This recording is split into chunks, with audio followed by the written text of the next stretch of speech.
Nangis banget, aslinya cantik. Cewek ini malah jadi kayak nenek-nenek pas nikah. Salah pilih MUA. Setiap orang pasti ingin terlihat cantik di hari pernikahan mereka. Tak jarang para wanita rela mengeluarkan budget lebih untuk urusan make up. Mereka akan memilih MUA terbaik demi hasil riasan yang memuaskan dan mengelingi. Sayang, terkadang hasil polesan make up MUA tak sesuai ekspektasi. Hal ini juga yang dialami oleh seorang wanita bernama Endang Susiani. Melalui akun TikTok-nya, wanita ini meluapkan curhatan soal make up pernikahannya yang kurang memuaskan. Endang merasa kecewa dengan make up yang telah disewanya untuk hari pernikahan.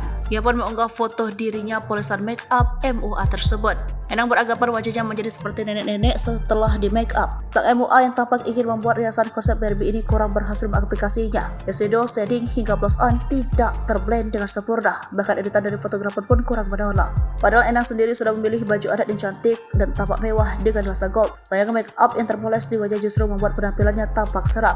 Beruntung sang fotografer bisa mengambil angle yang tidak terlalu berekspos hasil riasan Endang yang kurang maksimal. Endang juga mengunggah video asli tanpa editan. Terlihat make up di wajahnya menor dan kurang halus. Kendati demikian, Endang berusaha untuk ikhlas. Ia bahkan minta maaf kepada para MUA yang tersinggung dengan unggahannya.